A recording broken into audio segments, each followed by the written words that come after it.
প্রিয় লিসেনার্স, আসসালামু আলাইকুম।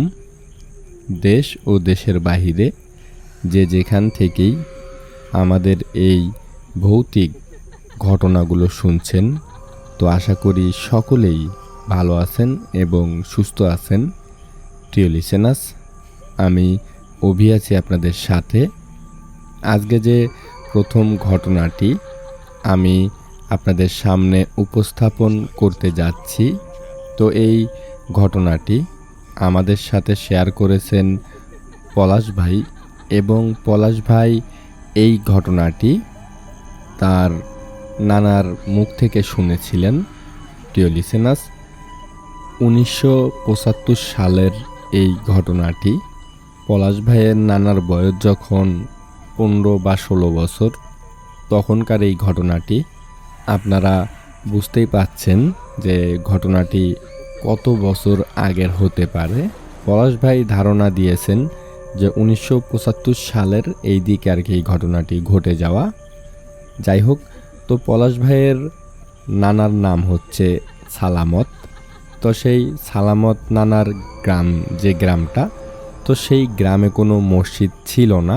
সেই সময় মসজিদ ছিল তাদের গ্রাম থেকে পরের গ্রামে।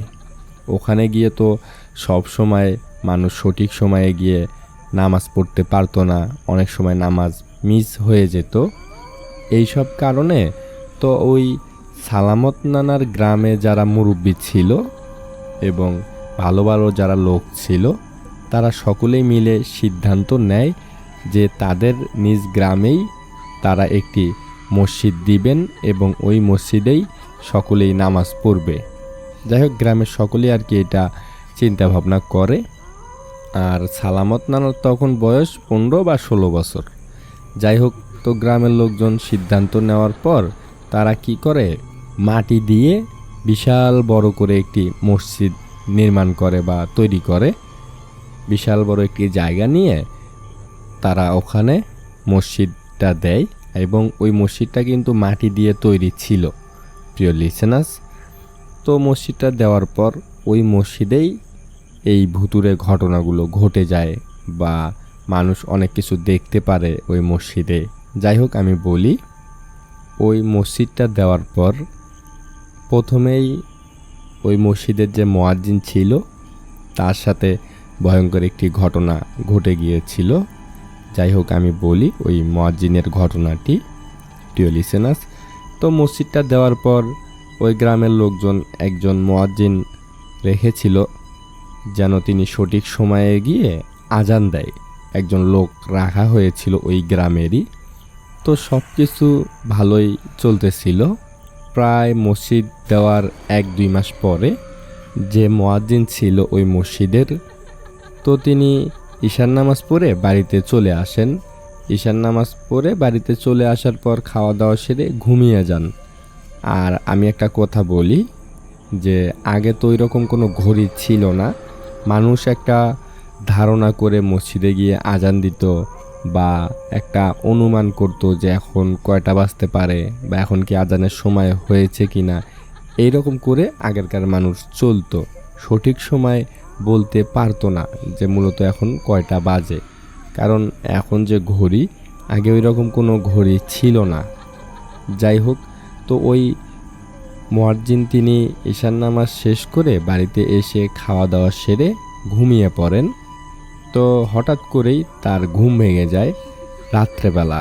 এখন রাত কয়টা বাজে বা কী আশয় বিষয়, এইটা তিনি বুঝতেও পারে নাই।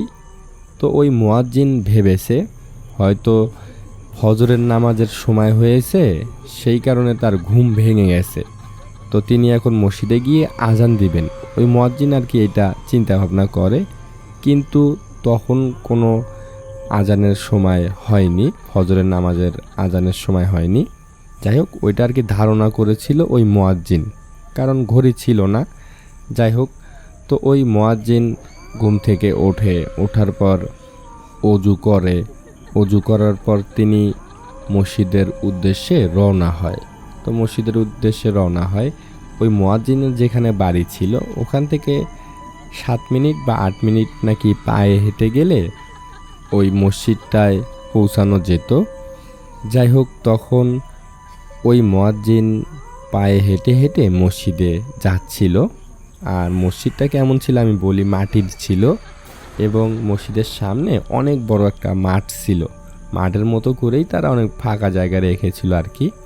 যাই হোক, তো ওই মুয়াজ্জিন যখন ওই রাত্রেবেলায় আস্তে আস্তে মসজিদের কাছে যায়, তিনি মসজিদের কাছে যাওয়ার পর তিনি দেখতে পায় যে ওই মসজিদের সামনে যে ফাঁকা মাঠটা, তো ওই মাঠে আর কি অনেকগুলো হুজুর একটি জানাজার নামাজ পড়তেছে আর কি। এবং ওই হুজুরগুলো এক একটা হুজুরের হাইট ছিল 9 থেকে 10 ফুট এতটাই লম্বা, এবং প্রত্যেকটা হুজুরের পরনে ছিল সাদা ধপধপে জুব্বা এবং মাথায় পাগড়ি। ওই মুয়াজ্জিন সাহেব দেখতে পারে যে একটি লাশের খাটিয়া সামনে রাখা এবং একজন হুজুর জানাজার নামাজ মানে পড়াবে আর কি, এরকম দাঁড় হচ্ছে। আর পিছনে প্রায় 40 থেকে 50 জন হুজুরের মতো লোক দাঁড় হয়ে আছে ওই জানাজা পড়বে। তো তখন ওই মুয়াজ্জিন সাহেব ভাবে যে এত রাত্রেবেলা কে মারা গেল, গ্রামের তো কেউ মারা যায়নি, গেলে তো অবশ্যই খবর পেতাম। তো গ্রামের কে মারা গেল এত রাত্রেবেলা, আর এই লোকগুলোকে তো ভালো মতো চেনা যাচ্ছে না, আসলে এগুলো কারা, আর মসজিদের সামনে এইভাবে জানাজার নামাজ পড়াইতেছে। তো মুয়াজ্জিন সাহেব আস্তে আস্তে ওই লোকগুলোর ওখানেই যায়, মানে ভয় না পেয়ে যে লোকগুলোর জানাজার নামাজের জন্য দাঁড় হয়েছিল, তো সেখানে যায়। যাওয়ার পর তিনি দেখতে থাকে যে আসলে লোকগুলো কারা, কিন্তু তিনি কাউকে চিনতে পায় না। সবগুলো লোক অনেক লম্বা লম্বা, সাদা ধপধপে কাপড় চোপড় পরা। তো মুয়াজ্জিন সাহেব ওখানে দাঁড় হয়ে থাকে। তো হঠাৎ করেই মুয়াজ্জিন সাহেবকে একজন দেখতে পারে। ওই মসজিদের সামনে যারা নামাজ পড়তেছিল ওগুলো আসলে হয়তো জিন ছিল। ওই জিনগুলো যে নামাজ পড়তেছিল তার ভিতরে একটি জিন ওই মুয়াজ্জিন সাহেবকে দেখে। দেখার পর আস্তে আস্তে হেঁটে হেঁটে ওই মুয়াজ্জিনের সামনে আসে। তো মুয়াজ্জিনের সামনে আসার পর মুয়াজ্জিন দেখে যে কি সুন্দর চেহারা এবং অনেক লম্বা একটি লোক ওই মুয়াজ্জিন সাহেবের সামনে এসে হেসে দেয়, মানে মুচকি একটা হাসি দেয়। হাসি দিয়ে বলে যে তুমি এখানে কি করতেছো, এখনও তো ফজরের নামাজের সময় হয়নি, আজানের সময় হয়নি, তো এত রাত্রেবেলা তুমি মসজিদে আসলে কেন? ওই হুজুর টাইপের লম্বা লোকটি আর কি ওই মুয়াজ্জিন সাহেবকে জিজ্ঞেস করতেছে। তখন মুয়াজ্জিন সাহেব কোনো কথা বলতেছিল না, শুধু তাদের ওই জিনিসগুলো দেখতেছিল। তিনি ভীষণ অবাক হয়ে গিয়েছিল, ভয় পাচ্ছিল না কিন্তু। যাই হোক, তিনি দেখে যে এতগুলো লোক জানাজা পড়াচ্ছে। তখন যে লোকটি বা যে জিনটি আর কি ওই মুয়াজ্জিন সাহেবের সামনে এসেছিল, সেই জিনটি আর কি মুয়াজ্জিন সাহেবকে বলে যে এখনও ফজরের নামাজের সময় হয়নি, তো তুমি একটা কাজ করতে পারো, যেহেতু এসেছো আমাদের সাথে জানাজায় শরীক হও, তোমাকে দাওয়াত দিলাম, তুমি আমাদের সাথে জানাজার নামাজটা পড়ো। তো যাই হোক, তখন ওই জিনের কথা মতোই আর কি ওই মুয়াজ্জিন সাহেব তাদের ভিতরে গিয়ে আর কি জানাজার নামাজের জন্য দাঁড় হয়ে যায়। তো জানাজার নামাজের জন্য দাঁড় হয়ে যাওয়ার পথে নিয়ে জানাজার নামাজ পড়া শেষ করে আবার ওই হুজুর টাইপের লোকটি আর কি তার কাছে আসে। ওখানে কিন্তু অনেক লোক ছিল, লোক বলতে অনেক জিন ছিল। তো সেই জিনগুলো আর কি শুধু ওই মুয়াজ্জিন সাহেবের দিকে দেখে, কিন্তু তাকে কিছু বলে না, শুধু এক দৃষ্টিতে তাকিয়ে থাকে। আর একজন জিন শুধু ওই মুয়াজ্জিন সাহেবের সাথে কথা বলতেছিল, যে জিনটা তাকে ওখানে জানাজার নামাজ পড়তে বলেছিল। তো আবার ওই জিনটা ওই মুয়াজ্জিন সাহেবের কাছে আসে, আসার পর বলে যে এখনও ফজরের নামাজের সময় হয়নি, তো তুমি একটা কাজ করো, আমাদের সাথে চলো, আমরা গিয়ে ওনাকে কবর দিয়ে আসি। তো ওই মুয়াজ্জিন সাহেব তাদের সাথে হাঁটতে শুরু করে। তিনি একটা কথাও বলেনি, তিনি ওই জিনটার কথা মতো চলতেছিল আর কি। যাই হোক, তো পরবর্তীতে ওই জিনদের সাথে লাশের খাটিয়া নিয়ে আর কি ওই মুয়াজ্জিন সাহেব হাঁটতে থাকে কবরস্থানের উদ্দেশ্যে। তো যাচ্ছিল, তো এক পর্যায়ে গিয়ে একটি কবরস্থানে ওই জিনগুলো সহ মুয়াজ্জিন সহ থামার পর তিনি দেখে যে একটু আগেই যে জিনটা তাকে বলেছিল যে কবর দিয়ে বাড়িতে যাইতে, যে জিনটা তাকে বলেছিল যে আমাদের সাথে চলো, ওনাকে কবর দিয়ে আসি।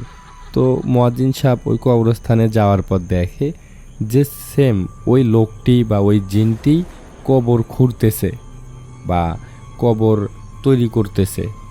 তো মুয়াজ্জিন সাহেব যখন এই জিনিসটা দেখে, তিনি মনে মনে ভাবে যে আসলে এনাকে তো আমি একটু আগেই, প্রায় 2-3 মিনিট আগেই ওখানে দেখলাম, তো এত তাড়াতাড়ি তিনি এখানে কিভাবে আসলো? কারণ মুয়াজ্জিন সাহেব তাকে কিন্তু দেখেছে এবং ওই জিনটা মুয়াজ্জিন সাহেবকে বলেছে যে আমাদের সাথে কবর দিতে চলো, সেই কারণে কিন্তু তিনি এসেছে। তো ওই লোকটা মুয়াজ্জিন সাহেবের আগে কিভাবে ওই কবরস্থানে গিয়ে কবর তৈরি করতেছে? তখন তো মুয়াজ্জিন সাহেবের অনেকটা ভয় লাগে এবং তিনি কিছুটা বিষয় বুঝতে পারে যে আসলে এগুলো হয়তো কোনো মানুষ না, এগুলো হয়তো জিন। তো মুয়াজ্জিন তখন ভীষণ ভয় পেয়ে যায় এবং ওখানেই দাঁড় হয়ে থাকে।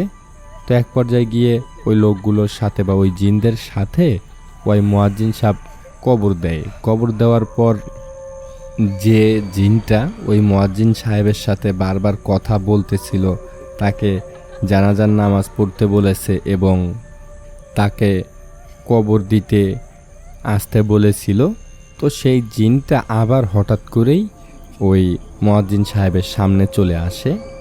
আসার পর তো ওই মুয়াজ্জিন সাহেবকে বলে যে দেখো, আসলে তুমি তো এতক্ষণ ভেবেছিলে হয়তো আমরা মানুষ, তো আমরা মানুষ না, আমরা হলাম জিন। আমাদের একজন ভাই মারা গেছে, তো তাকে আমরা জানাজা করালাম, কবর দিলাম। তুমি এই কথাটা কাউকে বলো না। আর আমরা যে জিন, তুমি কি এতক্ষণ বুঝতে পারো নাই? তখন ওই মুয়াজ্জিন সাহেব কোনো কথা বলে না, শুধু দেখতেছিল এবং তখন ভীষণ ভয় পাচ্ছিল। যাই হোক, পরবর্তীতে ওই জিনটা মুয়াজ্জিন সাহেবকে বলে যে ঠিক আছে, তুমি বাড়িতে চলে যাও, কিন্তু সোজাই বাড়িতে যাবা, পিছনের দিকে একবারও তাকাবা না। তুমি এই যে রওনা দিবা, রওনা দিয়ে সোজাই ডাইরেক্ট বাড়িতে চলে যাবা, এখনও ফজরের নামাজের সময় হয়নি, তুমি বাড়িতে যাও এবং যাওয়াকালীন কখনোই পিছনে তাকাবা না। তোমাকে একটা কথা বললাম, আর যদি তুমি পিছনে তাকাও তাহলে হয়তো তোমার কোনো একটা ক্ষতি হতে পারে। তো আমি চাই না যে তোমার কোনো ক্ষতি হোক, তুমি পিছনে তাকাইবা না, তুমি সোজা বাড়িতে চলে যাবা। ওই জিনটি আর কি ওই মুয়াজ্জিন সাহেবকে বলে। যাই হোক, তো মুয়াজ্জিন সাহেব ওখান থেকে হাঁটতে শুরু করে। তো বেশ কিছু দূর আসার পর ওই মুয়াজ্জিন সাহেব মনে মনে ভাবে যে দেখি তো পিছে একবার কি হচ্ছে বা কেনই বা আমাকে পিছনে তাকাইতে না করলো।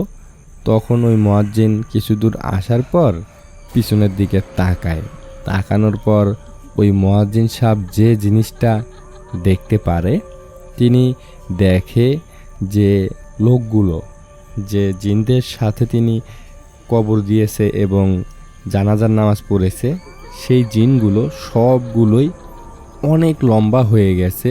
মানে তাদের পুরো বডি ম্যাগের ভিতরে ঢুকে গেছে, আকাশের ভিতরে ঢুকে গেছে, এইরকম একটা লম্বা হয়ে গেছে, অনেকটা লম্বা হয়ে গেছে সবগুলো জিন। এইটা দেখার পর তিনি তো ভীষণ ভয় পায় এবং ওই জিনদের ওখান থেকে একটি গায়েবী আওয়াজ ওই মুয়াজ্জিনের কানে আসে। ওই মুয়াজ্জিনকে বলে যে তোমাকে না করলাম তুমি পিছনে তাকাইও না, তুমি কেন পিছনে তাকাইলা, এইটার ফল তুমি পাইবা। এরকম করে আর কি ওই মুয়াজ্জিন সাহেবকে বলে। তো মুয়াজ্জিন এই কথা শুনেই ওখান থেকে সজোরে একটা দৌড় দিয়ে মসজিদের সামনে গিয়ে অজ্ঞান হয়ে পড়ে যায়। তো মসজিদের সামনে গিয়ে অজ্ঞান হয়ে পড়ে যাওয়ার পর তার কিছু আর মনে থাকে না। তো এদিকে সকালের মতো হয়, ভোর হয়। তো গ্রামের লোকজন দেখে যে মসজিদে এখনও তো কেউ আজান দিচ্ছে না বা কেউ ডাকতেছে না নামাজের জন্য। তো আসলে কি হলো? তো গ্রামের কিছু মুসল্লি তারা হাঁটতে হাঁটতে ওই মসজিদের সামনে আসে। মসজিদের কাছে এসে দেখে যে ওই মুয়াজ্জিন সাহেব তিনি মাটিতে পড়ে আছেন অজ্ঞান হয়ে। তো তাকে ধরাধরি করে মসজিদের বারান্দায় নিয়ে যাওয়া হয় এবং তার জ্ঞান ফেরানোর চেষ্টা করা হয়। তো এক পর্যায়ে তার জ্ঞান ফেরে। জ্ঞান ফেরানোর পর গ্রামের লোকজন তাকে জিজ্ঞেস করে যে আসলে কি হয়েছে বা তুমি কেন এই মসজিদের সামনে অজ্ঞান হয়ে পড়ে আছো। তো তখন ওই মুয়াজ্জিন সাহেব তিনি সব ঘটনা ওই মুসল্লিদেরকে খুলে বলে এবং ওখান থেকেই এই ঘটনাটি ছড়িয়ে পড়ে।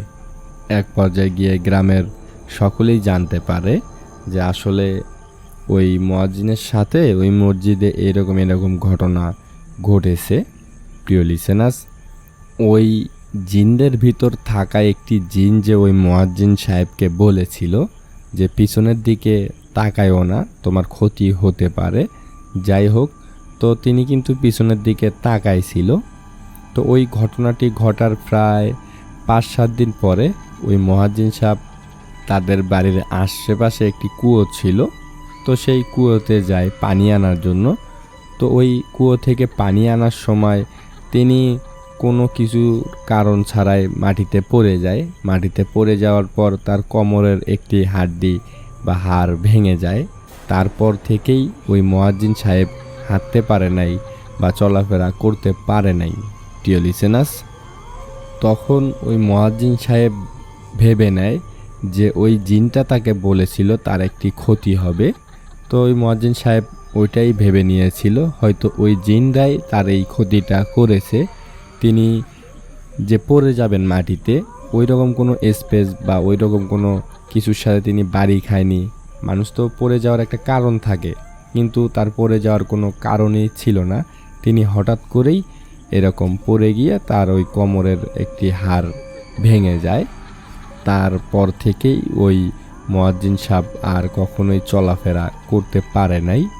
চলাফেরা করতে পারলেও খুব কষ্ট করে তাকে সব সময় চলাফেরা করতে হয়েছিল সেই সময়। যাই হোক প্রিয় লিসেনার্স, তো এই ছিল মূলত মসজিদের ঘটনাটি। অনেক রোমহর্ষক একটি ঘটনা শুনলাম আমরা, অনেক ভয়ঙ্কর একটি ঘটনা। পলাশ ভাইকে অসংখ্য ধন্যবাদ জানাচ্ছি যে এত সুন্দর এবং এত ভয়ঙ্কর একটি ঘটনা আমাদের সাথে শেয়ার করার জন্য। প্রিয় লিসেনার্স, যারা এখনও ভূতের খোঁজে ইউটিউব চ্যানেলটি সাবস্ক্রাইব করেননি তারা অতি দ্রুত ভূতের খোঁজে ইউটিউব চ্যানেলটি সাবস্ক্রাইব করে ফেলুন। এই রকম বা অন্যরকম মানুষের সাথে ঘটে যাওয়া বিভিন্ন ধরনের ভৌতিক ঘটনাগুলো শোনার জন্য।